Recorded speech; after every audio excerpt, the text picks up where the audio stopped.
Right, thanks a lot for having me again. I was just also reflecting on when I was here the last time, and it's been a while. It was the 4th of December, YouTube says. You can go back and have a look. And I just actually started giving talks on a theme. Usually I try to take up a theme and, have the talks around a certain topic. And the broad topic that I chose last time was relationships. And we talked about friendship last time. And this time I actually wanted to talk about trust, about faith, about this beautiful word of saddha. But then life happened, and I was away for 4 months in Switzerland, and I had the opportunity and the privilege to be with my mum in the process of dying, and also to be with my family in that very important time. And I just felt it would be really appropriate, and it would be really good to also, share some of those lessons that I could, or things that I could learn during this period of time. So it will still be about trust, it will still be about faith, but quite differently from what I was anticipating. And very often, I think about what I'm going to talk about quite a bit and prepare quite a bit as well. This time, I just have quite a bit of photos, much less so than actual, writings or ideas. So we'll just kind of see what comes out. I'm also aware that, death and dying is one of those topics that can be difficult or can be a bit tender for people as well.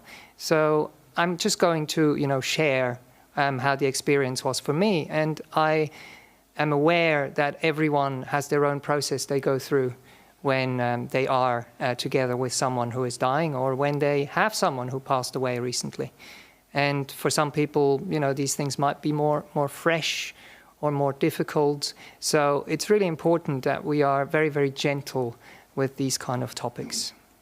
And I'm not the kind of person to confront people. And that's also not what I'm going to do today. But I also feel it's important that this is a topic that is talked about, that is thought about, that is contemplated about, because it's something that is going to happen to all of us sooner or later, first to the people around us, and then to ourselves as well. So it's good to find the middle ground there. And I also trust and have faith in the Dhamma and in the process that we will be able to have a look at this in a way today where everyone can take it in and, get some lessons from what has happened to them in the past, or what will happen to you in the future as well. I'm aware from being in Australia that we sometimes also have like disclaimers in terms of saying that there will be photos of people who have passed away, especially of my mum and myself. I don't know the whole thing around that for the First Nations people, so maybe someone can explain that to me later. But it's very good to be respectful about these things, and to, as I said before, to go gently. Okay, so let's have a look. Oops, that's first slide coming here, exactly. So learning from living and dying, that's kind of the title that came to me. So, and I would also like to dedicate this talk to my mum, who passed away a little bit more than 2 months ago now.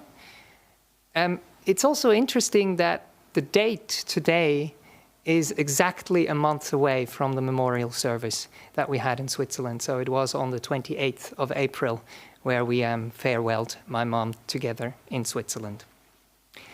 And usually when we join monastic life, then we're often encouraged that we let go of the world, and that we, really give ourselves to the spiritual path.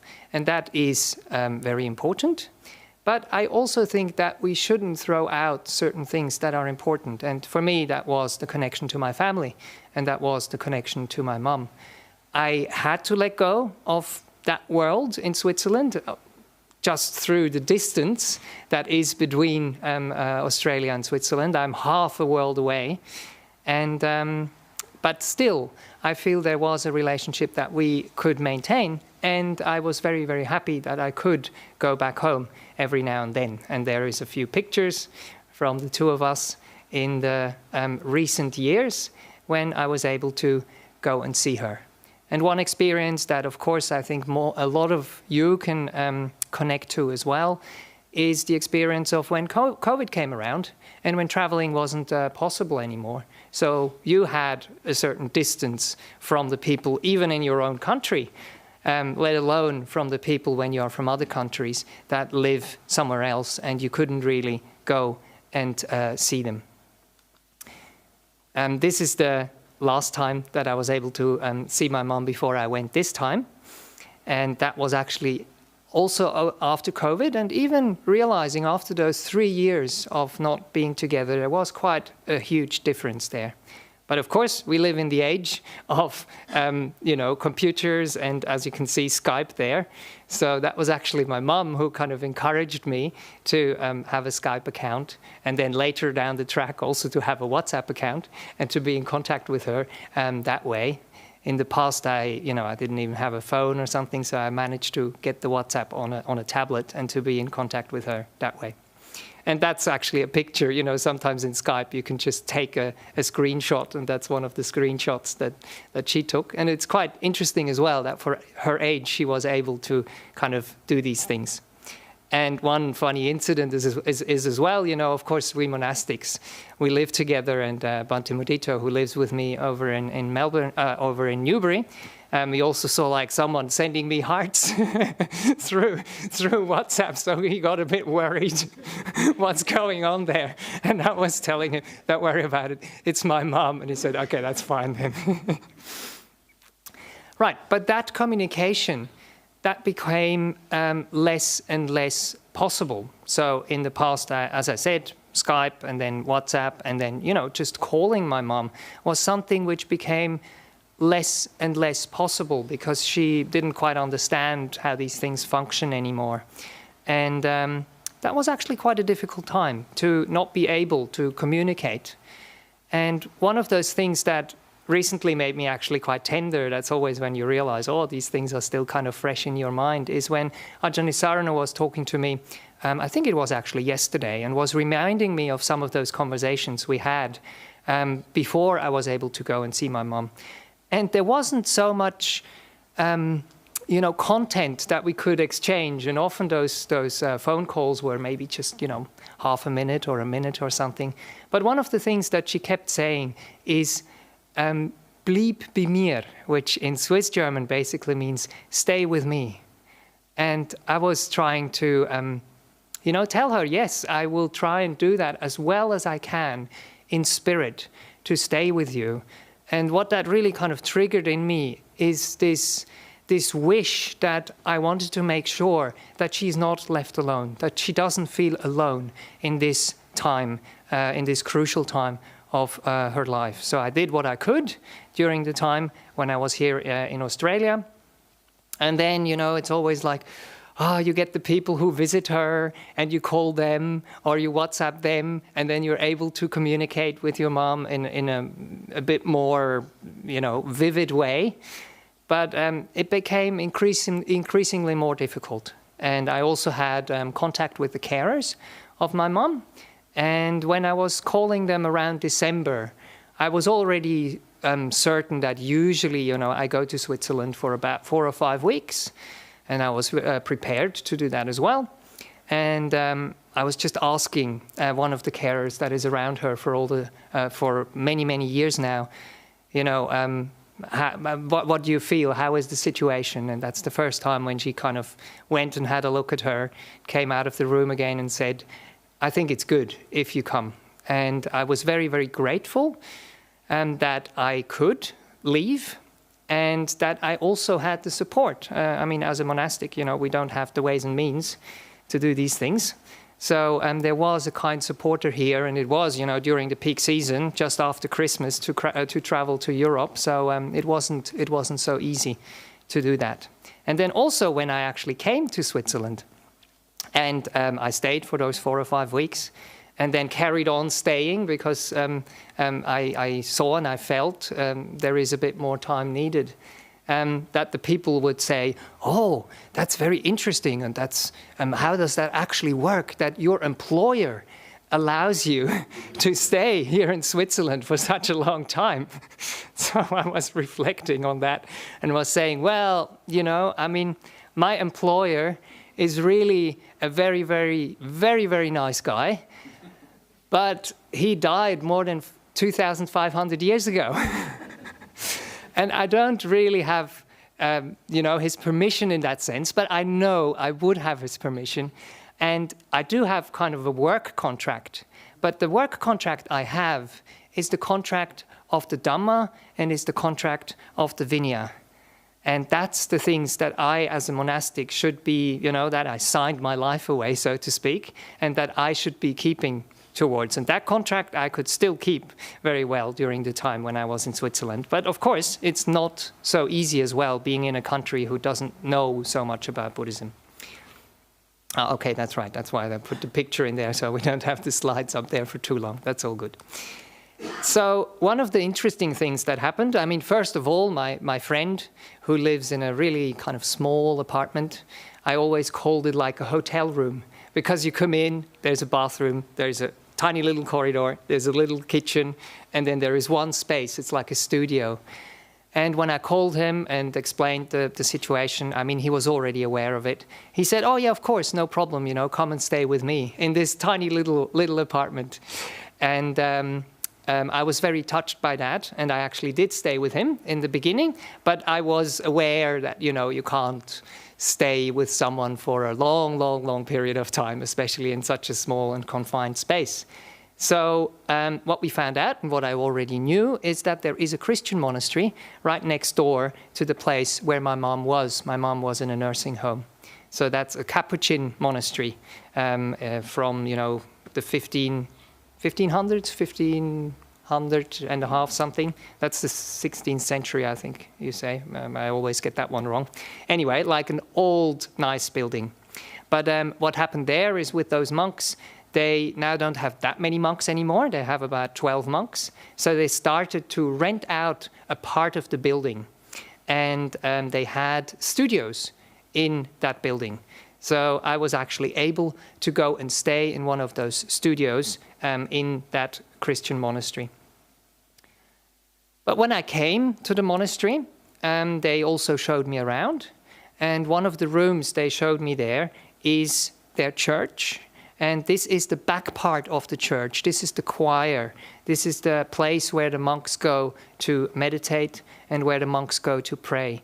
And even now, when I asked my monk friend over in Switzerland to send those pictures through, it brought really a lot of joy and a lot of happiness to my mind.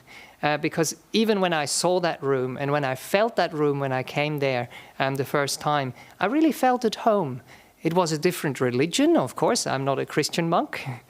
But I really, really felt there is some strong connection.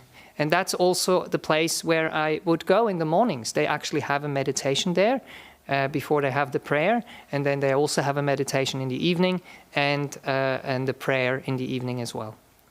And so I went for that meditation. And then they asked me the first time, oh, okay, so you're coming for the meditation, and I guess now you're going back to your room, you know, we're going to do our prayer now.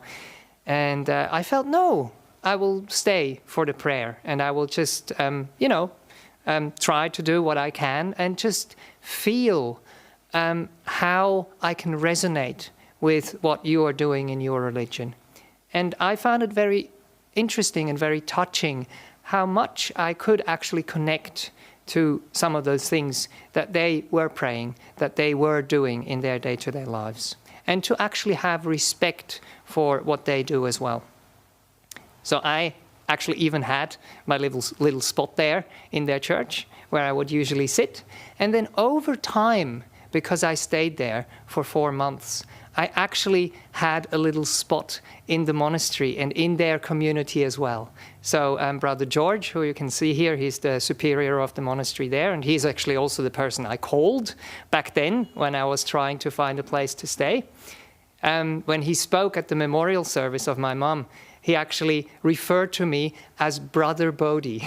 They call themselves brothers as well. So I just reflected this morning that I should actually be calling him Venerable George as well in return. So it's a really beautiful friendship that has developed between the two of us, and of course also with the whole community.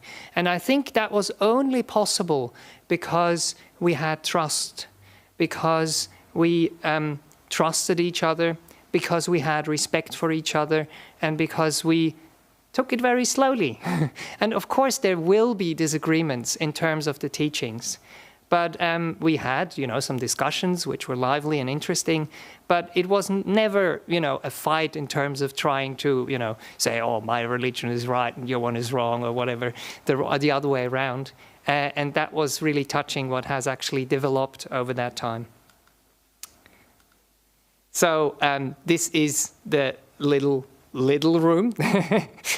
That's actually me, you see me there, pointing out how big my kuti is compared to this huge room. So the cells they used to have were actually smaller as well.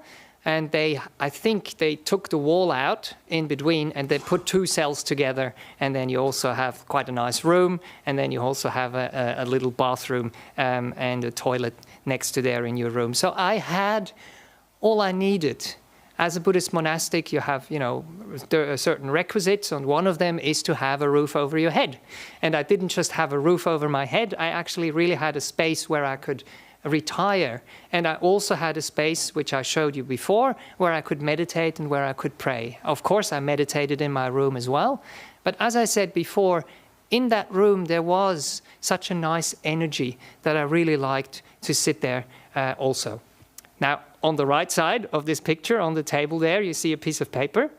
And I didn't realize how important that piece of paper was in my whole lifetime before I actually had to sign it. So it's my contract for my rental contract. So I signed it on the 3rd of January, as you can see, when I got there. And when I signed it, I realized that that was actually the first rental contract I ever signed in my life as a Buddhist monastic. Because, of course, first I lived with my parents, and then I always had a room there as well. I lived in 2 boarding schools as well, and, for 8 years altogether.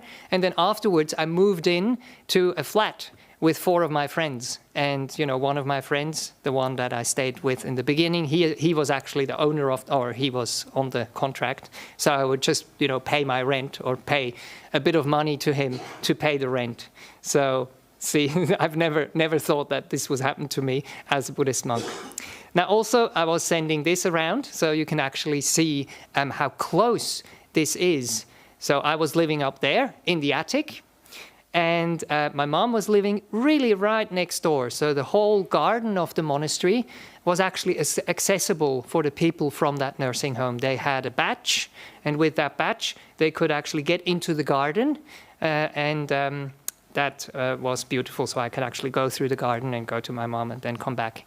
Another thing which also showed me how much trust was built with the people in that nursing home over the years is when I got there, that they said, oh, just take the key of your mom, just take the badge of your mom, and you can go in and out of this place as you wish. If you come at nighttime, please, tell the night nurse that there is no surprises, that there's suddenly kind of a Buddhist monk sitting in your mom's room and they get really spooked or whatever. Because with these robes, sometimes it might look a bit like a ghost when it's dark.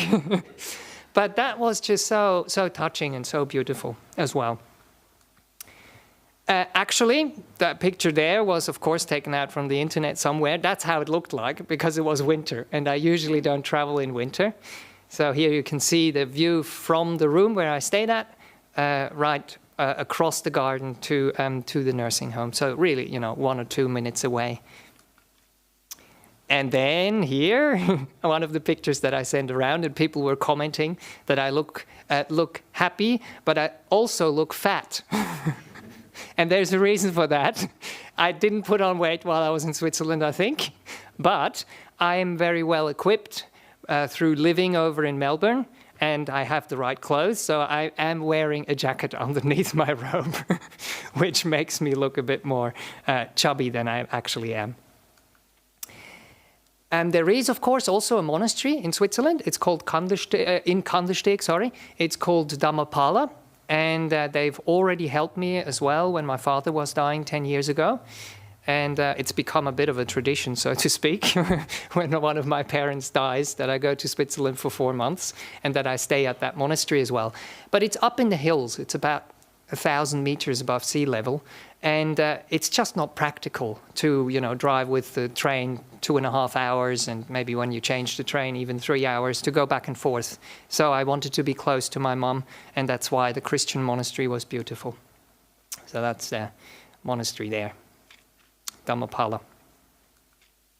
Then, of course, I'm part of a meditation group in Switzerland as well, ever since I was quite young. And they have a house on Mount Rigi as well. They actually built a little kuti, as you can see here behind the house. But again, it's the same thing there. You have to go up the mountain and down the mountain. And also, we even see it here in Melbourne. To organize people to bring dana is sometimes not such an easy task. And imagine people having to go up the hill and then come down again with what is it, like with the gondola or something. So it was much more easier to organize all that in Lucerne, where I'm from. This is actually the view from that place. And this is myself over there. What will become more significant later down the track is this little pack that you can see on the cushion there. That's a rope pack. And for people who have been to Buddhist funerals, they might have seen that we offer a piece of cloth to the deceased person, and then the deceased person, so to speak, offers it to the monastic community. So Kandersteg helped me to get one of those packs to offer at my mom's funeral or my mom's memorial service, and I offered it to Mount Rigi afterwards for whoever comes past of the monastics there. Right, so now, exactly, I said a roof over the head, clothing, medicine, and then the third thing that a Buddhist monk needs is food.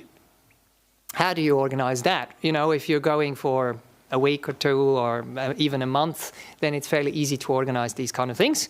But if you're staying for a longer period of time, like 4 months altogether, how is this all going to work? And that was also quite nice to see how this panned out. Also with some of the neighbors or friends of my mom who have no connection to Buddhism, they had a connection through my mom and through me over time, and they started to invite me, to go back to their place and have a meal. House dana, so to speak. Others gave me vouchers, and you can actually see there in my bowl, there is some kind of bags in there from one of those shops in Switzerland, which is called Asbar. And that, like the bar is like the English bar, and Asse means food. It's like a food bar, but Asbar also means edible. So it's a word play. And it's actually quite a nice organization, because what they do is they sell food for a reduced price from bakeries who would throw away that food. So they make sure there is no food waste. And their slogan is like fresh from yesterday, not fresh from today. So that's one of the places I could go. I also went on alms round. But as I was telling some Sri Lankans up at the monastery, in Sri Lanka, if you do that, or if you do that in Southeast Asia, people know exactly what's going on, and they actually offer you something. In Switzerland, because we don't really ask, because we don't go like, or whatever, I was telling people it's a little bit like going on a walk with your dog. People are friendly, so I took my bowl for a walk, People were friendly, and they say hi and say, aren't you cold in these clothes? And you say, no, it's okay, I have things underneath, or I just had a hot shower before I went for the walk. But they don't really know how this thing works. So I never actually got food in my bowl during that time in Lucerne. But the picture you can see there in the snow, again, that's in Kandersteg, and they have a tradition which is established there that they go on alms round every Wednesday. And they have 4 families, and you go from house to house, and you actually get some food that you bring back to the monastery afterwards. And that was my first experience as a Swiss Buddhist monk to go and see people from my own culture, from my own background, and to be able, to give them a blessing, to talk to them in their native language, but also to, have the ritual of actually going and receiving alms. So that was beautiful. And then this plate of food that you can see down there, that has been established for quite a while already. So when I would go to Switzerland, I would often eat at the nursing home where my mom lived. But of course, we would have the meals together in the past, which wasn't really possible in the same way anymore.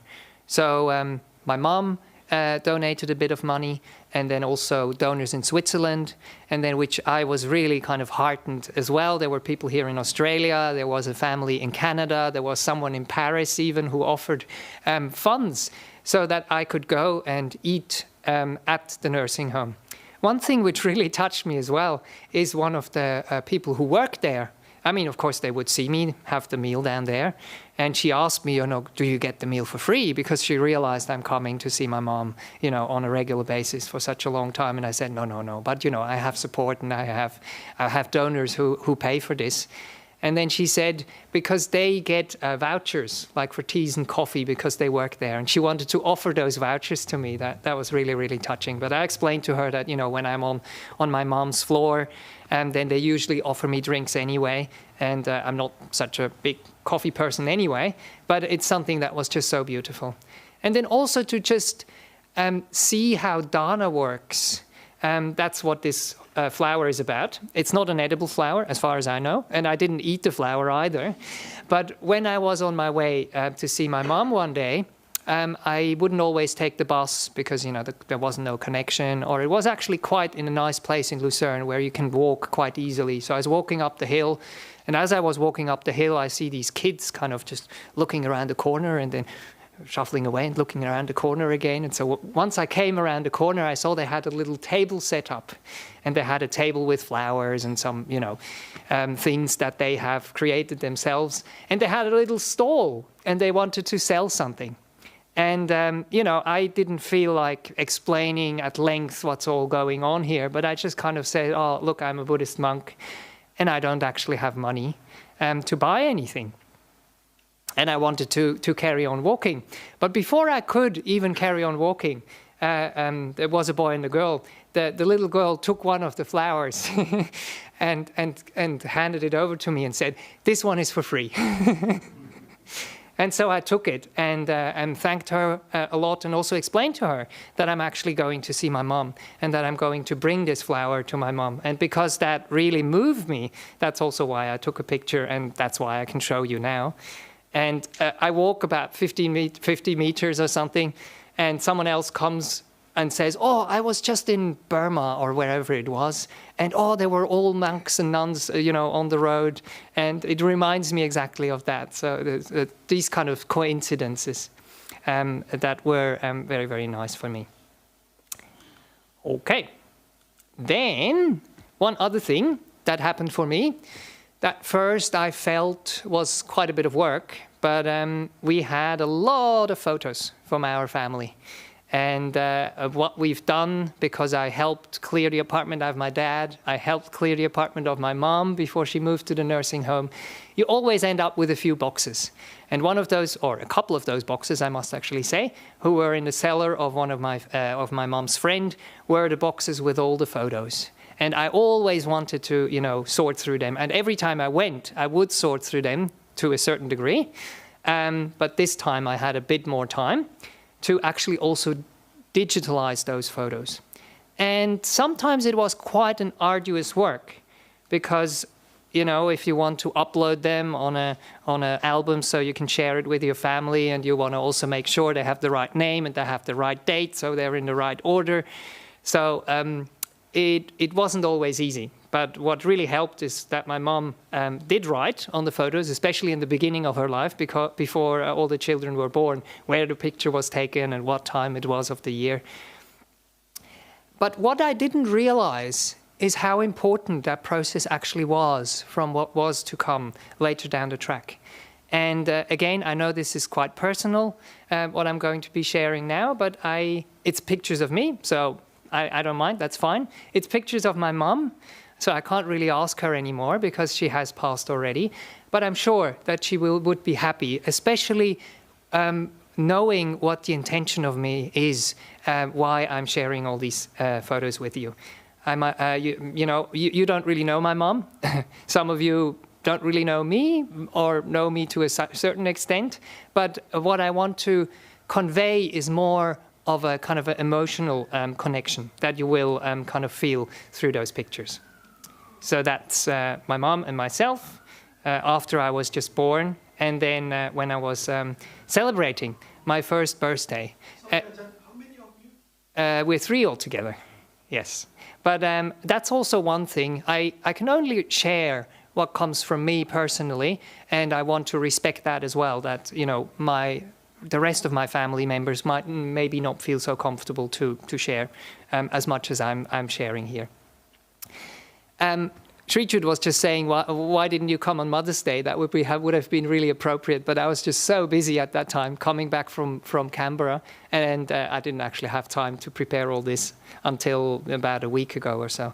But the connection we have to our mothers is actually very, very strong. I know also this is something some of us might not have the best kind of connections to our parents, but what our parents do for us is just extraordinary. And also the Buddha says that it is so important to be grateful for that and to give back as much as we can. And that's why I was also so happy that I could actually join my mum. So that's a few more pictures from growing up and becoming a bit more, a bit older. But then also I realized it wasn't just childhood. When I was going through the pictures, I realized that my mom was there in my life so many times and at crucial times in my life as well. So this New Zealand thing here is I was an exchange student in New Zealand for 1 year, and she actually came to visit me over there. And the other one is when I was at the teacher training college, and that's when I was finishing. Maybe just the one story that stays with me. It's almost like a memorial for my mom's second part here, but I haven't actually shared that story. When we were traveling in New Zealand in 2000, I was just 18, so I couldn't actually drive. So we got a rental car and we went around the South Island, and she was driving. And of course, when you're driving in Australia or in New Zealand, you drive on the other side of the road. And so she felt a bit kind of uncomfortable with this whole thing. And we were driving one time, and it was already a bit nighttime and, you know, dark. And there was a police car stopping people to make sure they haven't drunk any alcohol. So, you know, she's already a bit of a worry character anyway. So she sees the police car and she's like, okay, I have to indicate and to stop. And as you will know, the indicator and the screen wiper, they're actually exactly the other way around as well.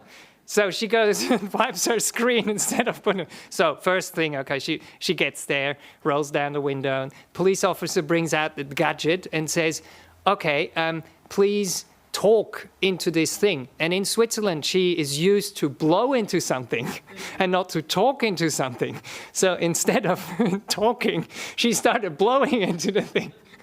So the police officer explained to her, no, you have to say something. Just count. So I explained, you know, translating, her English not being the best. So she starts to count, and she goes like 1, 3, instead of 3, 5. And that was just one of those incidences. We got to the hotel where we were spending the night that day, and we were recalling that, and we were laughing so hard that actually the person who was serving up came up to us and said, you guys are okay? Because we had trouble even breathing from laughing so much. So that is actually one nice story. And that reminds me of how my mom used to be when she was happy. The other time where she was there for me as well, this is my first school day when I was a teacher. And this is my mom helping me preparing that first school day. Then she was also there when I joined the monastic community in Ayakema's monastery in Germany. So you can see her there in the background. And I lived at Metta Vihara in Germany. Ayakema, of course, wasn't there anymore. She died in 1997. But I stayed with the community there on 8 precepts for almost 2 years. So she was there as well to visit me there. And then, of course, she came to Australia as well. So the people in Perth, if they will be watching this on some stage, they will maybe actually remember her from being there. That's in 2011. So we went on a little trip down south, and the ordination ceremony of becoming a novice was actually Vesak. So it's 12, 13 years ago when we celebrated Vesak, and I'll be going to WA, and we will be celebrating Vesak there again on the first weekend. So that also reminds me of the time when she came. And that is the time when I ordained together with Bhante Bodhidhaja, that most of you will know as well.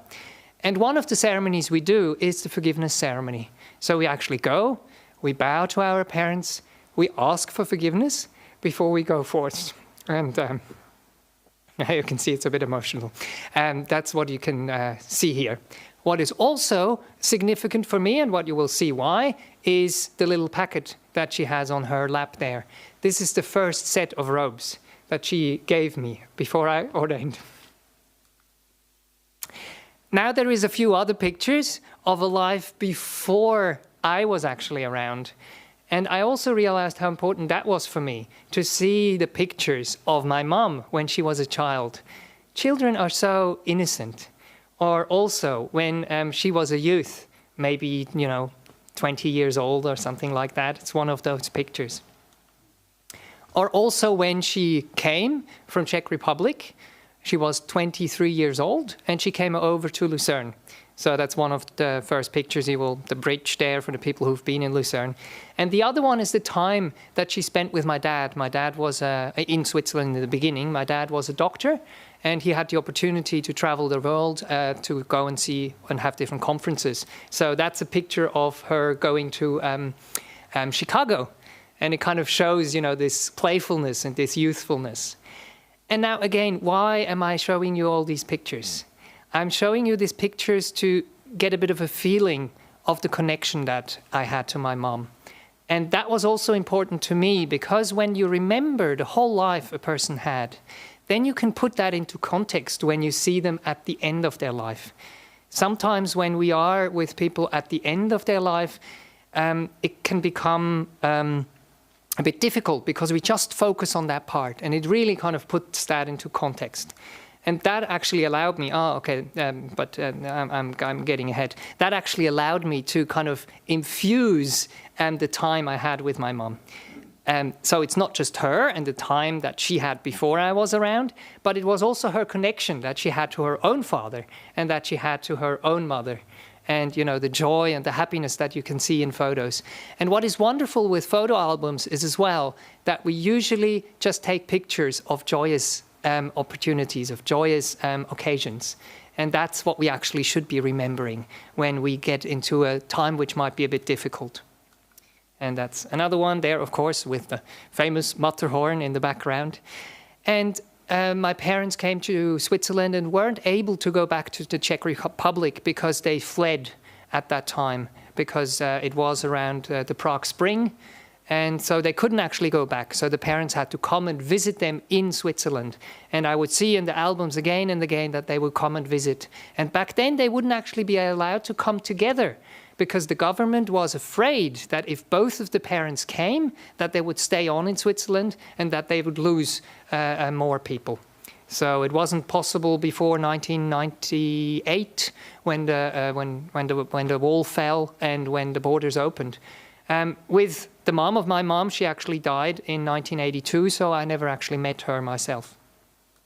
Okay, so that is the context. And now with all that, with all those memories, with all those feelings that these pictures evoked in me, and that these pictures also hopefully invoked in you, I could see a different side of my mom.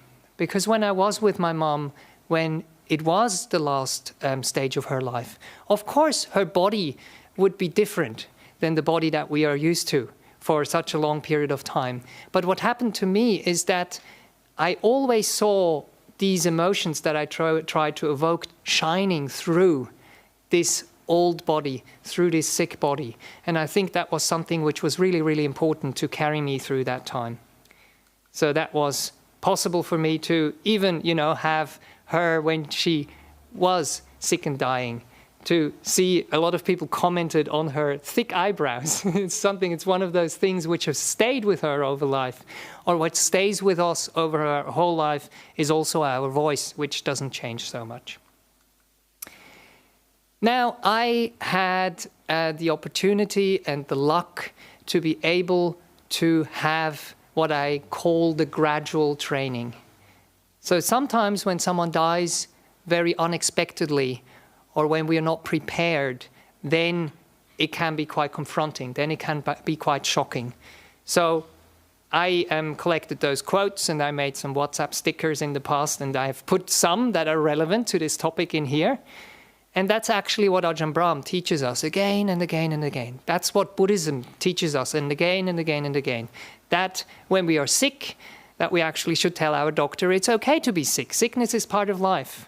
So that we're not so shocked, that we actually know it's coming at some time. Also with life, that it goes up and down, that we have happy times, that we have not so happy times. It's par for the course. And then also that when we are exposed to death, that we know it's going to happen to us as well. It's not always easy to kind of think about that or let that, seep into our hearts. But it is important to be reminded. And when that is the case, then we can actually deal and handle these things when they arise in a different way. Then we can actually say, if things go wrong in that sense, but actually go right, that we expected them that way. And that was with my mom.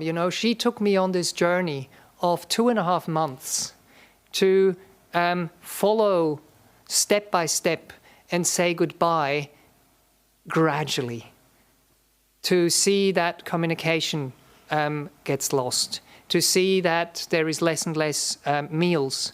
For example, also the last meal that we had together, towards the end, most of the things she couldn't eat anymore, but fruit salad was one of those things.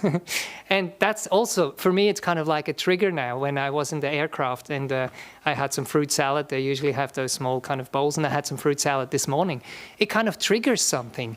But what is nice for me, it doesn't trigger a trauma. It actually just triggers a feeling to get in touch with what has happened to me, and to get in touch with being grateful that I could spend this last time with my mom, that I could be there with my mom for that last meal, for the last communications, for the last this, for the last that. Sometimes we don't realize how precious these last moments are. And even though sometimes it might be difficult, towards the end, my mom was sometimes becoming a bit loud, actually. And I would walk into the nursing home and I could hear her through the window. And it took a while to kind of adjust to her being like that, and to realizing that she was just trying to communicate in that way, and to, get some attention and to have someone be with her. And when that actually stopped, I realized that I was missing it, even though it was hard in the initial stages. Okay, so that was that.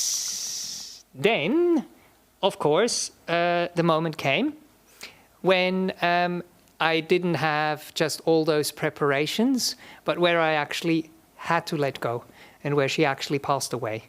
And that was on the 25th of March, 2:00 in the morning.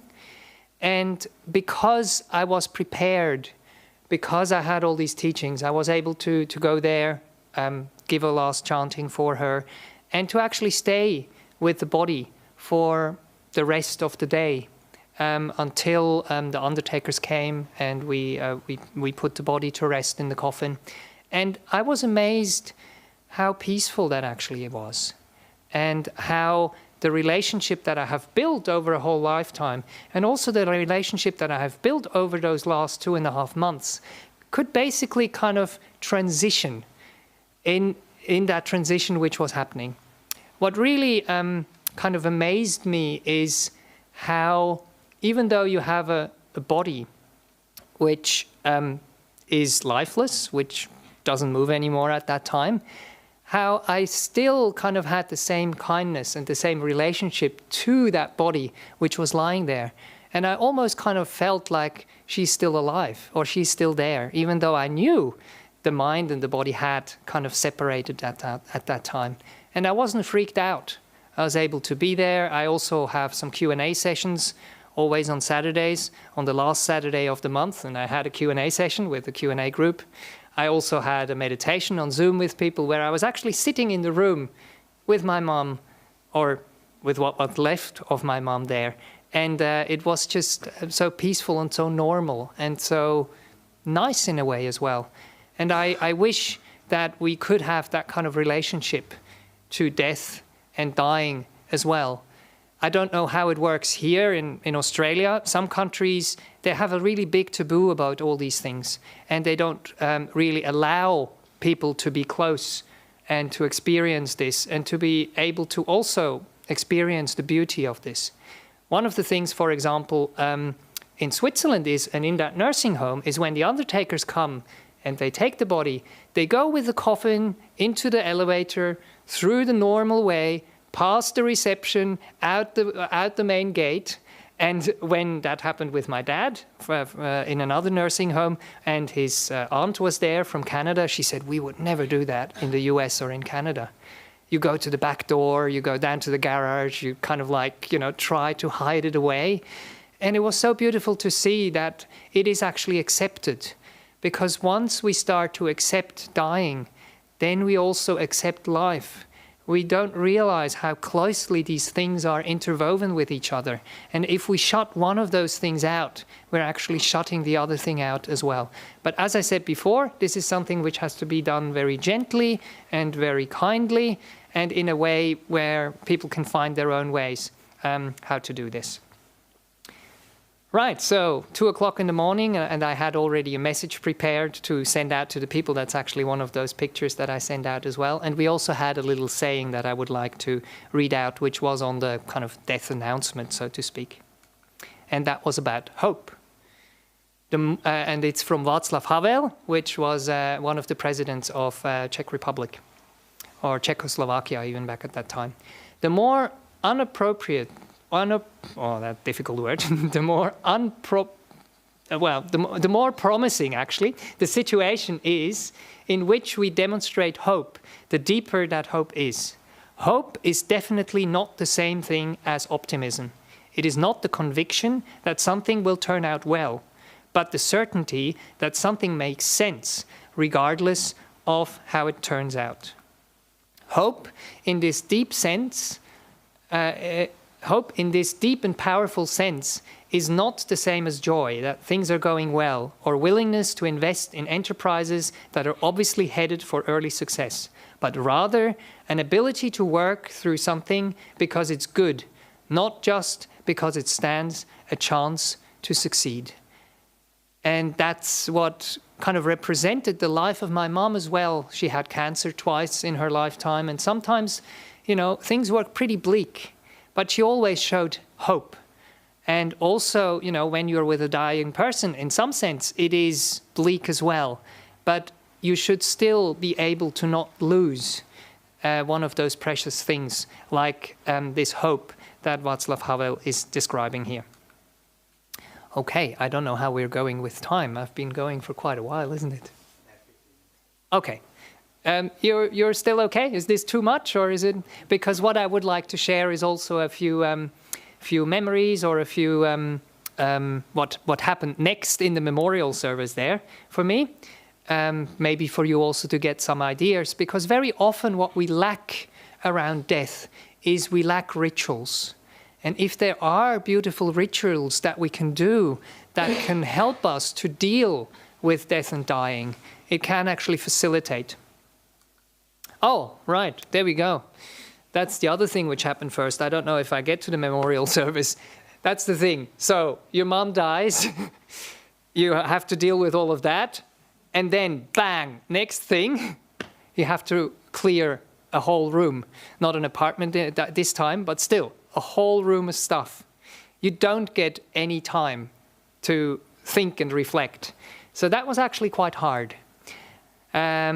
But, you know, you just get on with it and you try to get help. For example, you can see the clothing up in the right-hand corner up there. And my sister was wonderful to help me with the clothes and all these things, and also with some other things to sort through them and, you know, to take some stuff and to pass on some stuff, because you also want to be respectful about the things which remain. You don't just want to throw them away, but you want to make sure they can be used in a helpful way. By someone else. And that was actually also quite nice. In the monastery where I lived, they had a soup kitchen. And in that soup kitchen, they had people who couldn't afford much or were in a difficult situation. And so I had quite a few things in bags that we could bring down to that soup kitchen and give to those people. You know, sometimes you have lots of, you know, toothpaste and beauty, whatever, those kind of thingies, which is still closed and which is still fine to actually pass on to someone who could use them. But then, of course, the next step, which is also maybe not such an easy step, is the cremation. We decided to have a cremation, and I decided to be there at the cremation as well. But again, as I was trying to explain before, there is a difference between a person and what we got to know of that person and the body. So when I was there, and I also took a few pictures, it was early in the morning, you have to go there early in the morning, first thing, to, you know, see the coffin go into the incinerator. When I did share those pictures with the people, I was saying, I was here today to take farewell of the body of my mom. Because I already had taken farewell of the body of my mom. So my mom is not what the body is. As I was describing, you know, I was relating to that body, even though it was dead, to some degree, as if my mom was still there. But I was relating to something else, not to the vehicle, not to the house. It's like when someone has lived in a house, you go into the house and you still kind of feel their presence, or you want to respect what is left in that house. But you know, it's not the person. It's not the person who lived in that house. So to kind of make that separation. And what came to me this morning, it's a simile like in meditation. We usually settle on the body first of all. And then there comes a time where the body fades into the background and where we let go of the body. And there starts to become a transition where we transit from the body as we know it to the mental world, to the mind. And if we're not so used to that and the body starts disappearing and we're very attached to the body, then we start to freak out. But if we realize that there is something else which is more subtle when the body starts to fade away, then we can actually connect to that. And that happens in meditation, and that happens also in life. So because of that, I was able to be there for the cremation as well, and tend to go and pick up her remains later down the track. Right, more cleaning, more moving things.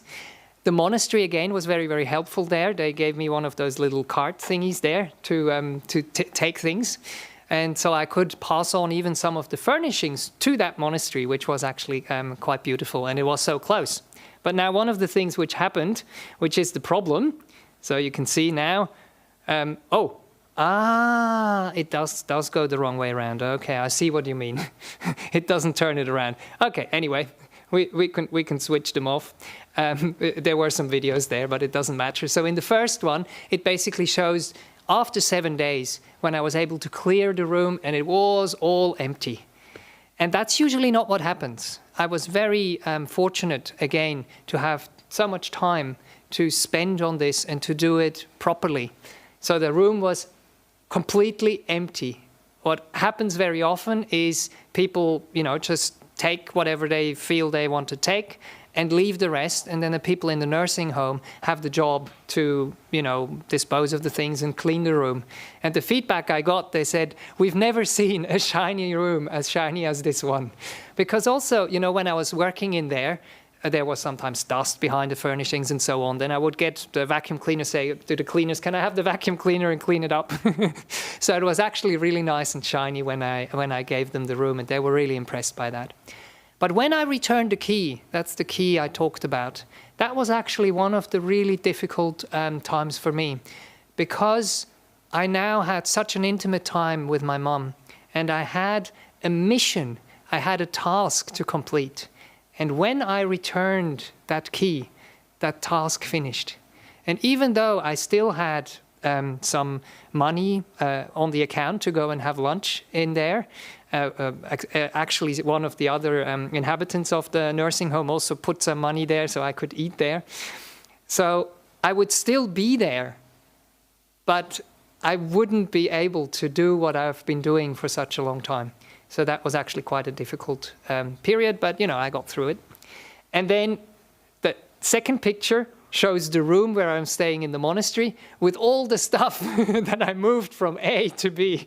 Because of course, my sister, she could help me, but my brother, he was in the UK and he couldn't help. So I had to put some things aside so they could have a look as well. So that's sometimes what happens. You let go of one thing, but then you attach to something else. Or you let go of one kind of room, you take it out of one room, but you start to clutter up the other room. So it's really a process which is also very gradual there.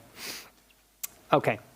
And then one thing which I also did is the so-called Bodhi shop, not the body shop, but the Bodhi shop. I've done that a few times now when I try to pass on things that are still useful. So my friends in Switzerland already know that. So when they get a message, the Bodhi shop is open again, they know there is things that I would like to pass on. And it's really nice for me to know that they actually have a purpose. So for example, this kind of stick thingy that you can see there, it's a rainmaker. And it's this thing which really sounds like when it's raining. It's a cacti and it has little seeds in it, and the spikes have been hammered inside. So when those seeds fall down or those pebbles fall down, it really sounds like rain. And that one I was able to give to one of my teacher friends, and I know now that she is using it with her kids in her lessons, or it's just in her classroom, and it will be there for many, many kids. So that is also a kind of a nice memory for me, where I see that my mom kind of lives on. Okay. Yes, and then that would be the other one. But I'm realizing I have way too much material here. So I think I better stop here. I hope what I was able to share was helpful for you to connect to, and to maybe also get some ideas how you could approach something like that. I'd be very happy to also take questions or comments to see how that was for you, and maybe on a second occasion I might be able to share as well what we did in the memorial service, but I'm just realizing it's too much for this time around. Okay, maybe just go to one of those slides there, this one. Any questions? Yes, please. Can we have the microphone? And I guess we also have questions online, but we usually go back and forth. Is that right? Yeah, cool. Thanks for that. Yeah, actually, it was kind of coincidental. My mum has just left. She came over to stay one night with me, and she left yesterday. Yes. To stay with me. I had a bit of surgery. But I've got a question, but I think it could be a whole different talk. Yes. Because I was wondering if you have a very difficult relationship with your mother. And especially in, the meditations where and I know all the dialogue, but for those of us who have lots of conflict, I wonder what advice, it's a big one, but I think it would be I'd love to hear you do a talk on that. Yes. I mean, as I was trying to indicate, a lot of the work happens beforehand. A lot of the work happens in your practice, happens with loving kindness, for example. So you develop kindness with the people where it's easy to develop kindness towards. It's like a fire you kindle within yourself, and then you reach out to more and more people where it is more and more difficult. And Ajahn Brahm often says it's like those sappy logs. You can't make a fire with those sappy logs, so you have to get a fire going first. And then you can put those sappy logs on because there is enough heat, because there is enough warmth to be able to also use that as fuel.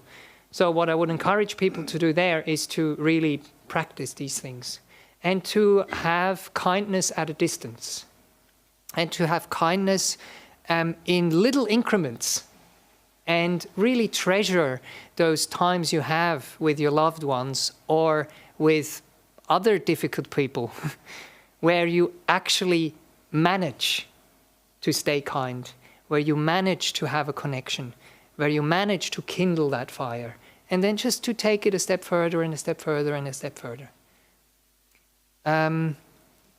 Yeah, but also, I don't know, not to be afraid, because sometimes we're afraid that something will be triggered or that something will go wrong, and we don't have enough trust to go in. We don't want to get hurt again. And we have to just know that hurt will happen again and again and again. And of course, with my mom, we had a couple of times as well where we just, it didn't quite gel, it didn't quite work out. But I always had the time to get out of the situation, to get into a safe space, to meditate in the monastery, to kind of balance out again, and then to go in with fresh energy, to go in with kindness. So you have to build up the kindness and go in. And when it drains, that's when you get out. Does that make sense? Okay. Yes, please. Thank you, Online, Ajahn. is it? Yeah, there's a couple of online questions Okay. we won't get to today. Right. But there's one that's very specific to your talk today. Yes. And there's a lot of comments of appreciation. So thank really? you, Ajahn, Okay, for that. good. I'm happy that landed, because I didn't, this is a very different talk this time and very personal as well. So I didn't know how it's going to go down. I loved it as well. Okay. So this first question here is, Dear Venerable, thank you for your talk. Many of us are trying to prepare for the inevitable loss of these important relationships. I'm expecting and deliberating on this emotional pain. What helped you the most? Well, I hope I could convey it with the talk. I mean, it's really the conditioning that I was fortunate to have, and then also the surrounding conditions, and that's something you build. So you have faith and you trust the Dhamma. You have faith and you trust goodness, and you build that up over time. And it is something which is there to support you. That's the best way I can put it. And of course, at some stage, I just had to leave and go to Switzerland and not know if I really have a space to stay, if I really have enough food, if I will really be able to cope with what is expecting me. But I've learned over my life, not just, in the monastery, even before when I was working with disabled people, that we often get wound up in our own views, that we often get wound up in language. And I didn't talk that much with my mum, but I sat with her. I tuned into what was going on. I tried to give her a feeling that I'm there, and I tried to give her a feeling that it is okay. And by reflecting and showing that this difficult situation through the training that I have received was okay for me, I guess allowed it for her to gradually get to a point where it was okay for her as well. And the last week was especially touching and nice, where I saw that she switched to acceptance for some reason. There was lots of fear and lots of anxiety before, and she had that for her whole life. And even the carers were kind of expecting, we have this kind of trajectory and momentum, and we have the experience with other people, it might get even worse. But it actually switched, it changed. I don't know, that's just my honest answer out of the moment. I hope that supports you, and I hope that helps you. But I mean, you won't know before you're there. And when you're there, just have as much support as you can have from before in terms of preparation, but also have as much support as you can when you are there. And so many people have supported me, not just with food and lodging, but also emotionally in that time, which was, of course, very, very important. That you realize you don't have to be, super daughter or super son or super monk or whatever. You just have to be real. And if it's too much at times, then it's okay to just say, look, this is too much for me. I've stayed for too long, and to pull back and to gather your energies again and to balance, to be able to go in and actually be helpful. That it is wholesome and helpful for yourself and for the person involved as well.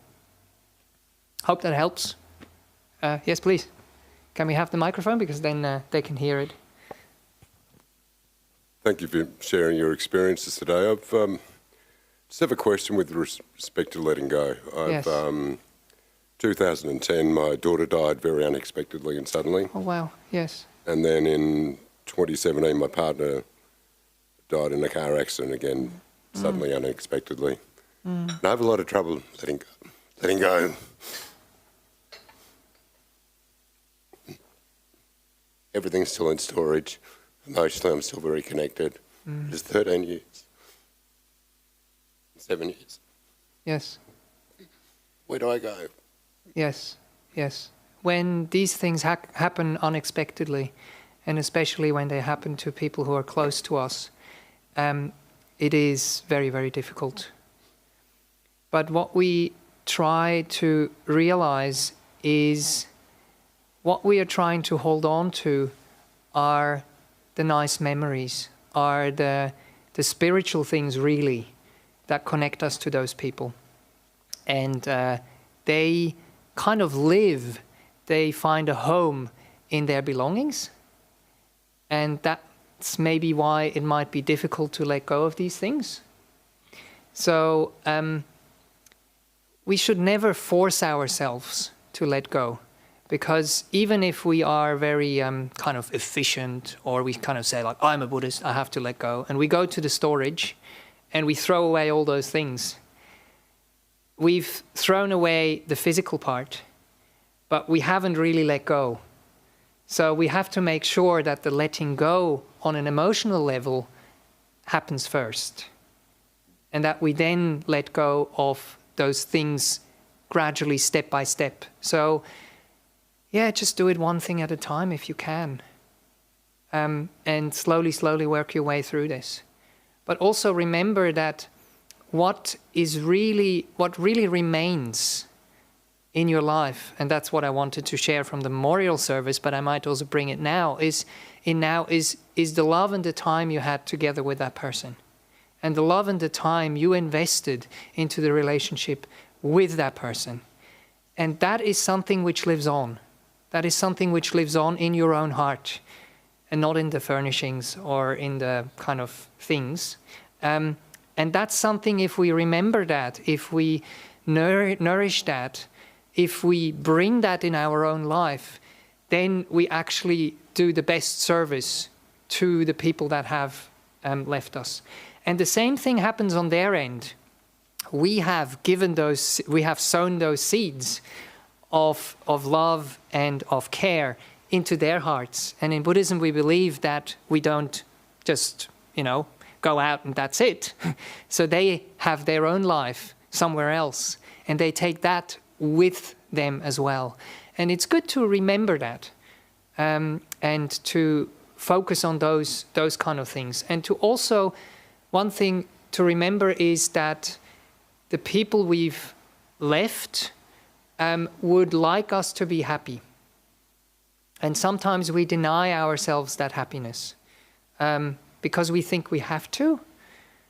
And it's very important to also, when we're happy, to share that happiness with the people. That's actually what we do in Buddhism. We share merits, we share the goodness of the things we do, how we behave, but we can also share the goodness of the happy memories that arises in us. Or if something happy happens to us in life, we really let it into our hearts and we share it.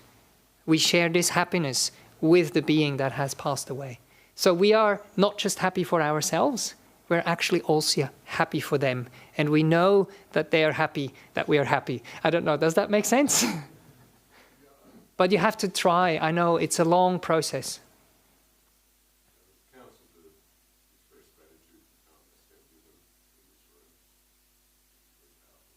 Great.